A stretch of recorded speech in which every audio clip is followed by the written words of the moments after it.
So I want to break this idea of citizenship down for the next few minutes. So if you live in New York, you are brash, ambitious, and you're broke as well, right? We know you're broke. You're broke because of rent, right? If you live in Tacoma, Washington, you're conscientious of your impact on creation. You love coffee shops. You get behind social causes. If you live in the Inland Empire, you're a citizen of the Inland Empire. You're practical, you're family-oriented, you're personal. You love fresh takes on institutional values, right? But if you're a citizen of Jesus, how do you live? That's the question this passage is trying to get us to wrestle with. If you're a citizen of Jesus, how do you live? If we're citizens of Jesus, we always have a seat open for the poor and marginalized, because that's what Jesus did.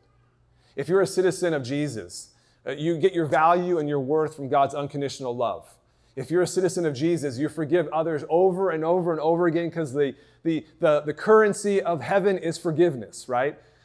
So if we're a citizen of heaven, we're to live like we've been with Jesus. So I have my U.S. passport here. I'm protecting it today because I know the chances of me losing it. Chris is like, why did you bring your passport? I needed an object lesson that wasn't just a TV screen.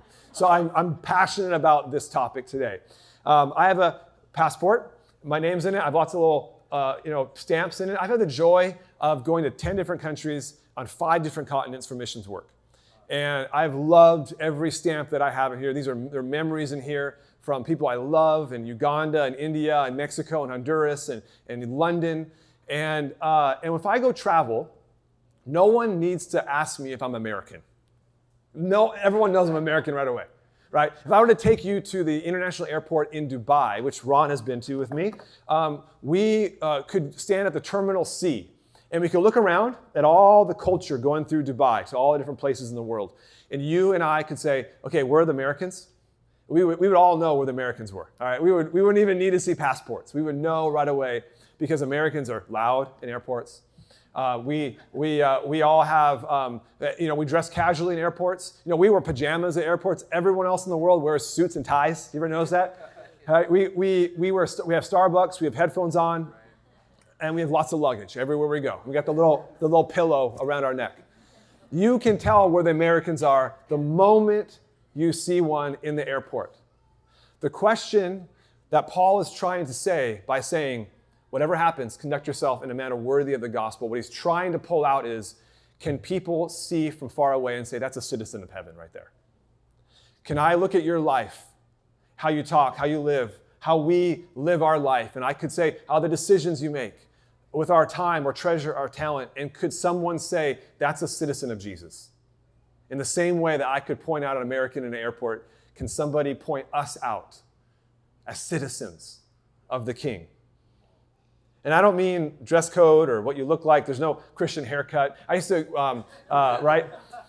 I used to live down in San Diego for college, and there was a high school called Christian High. Okay, like pretty like bland name, for a Christian high school, Christian High. And their baseball team, they had a T-shirt that said Christian Baseball, and I got one because I was helping out the team as a chaplain when I was in college. And so I'd wear it around San Diego, and all these people would stop me and go, "What's Christian baseball?" They thought it was like a thing, like a movement, like we're starting a new league or something.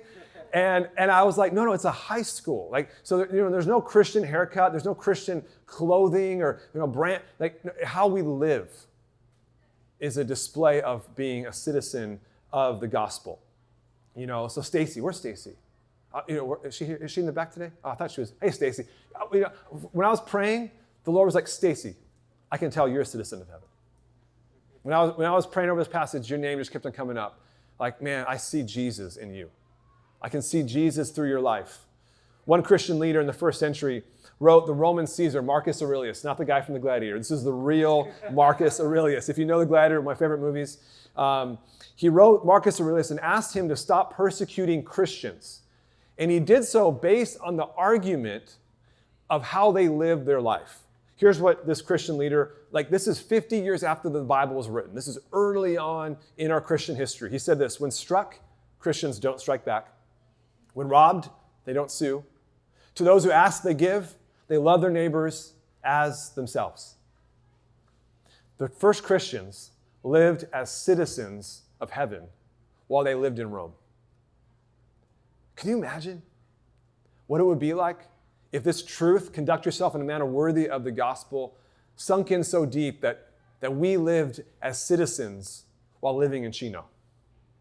Living as citizens while living in Corona, living as citizens while doing my job, living as citizens in my neighborhood, living as citizens in my family, living as citizens in Eastvale, in Norco. Like, this is how we are to think of our identity, is as citizens of heaven. The first point today is this: contagious Christians identify as citizens of the King and not with any other identity.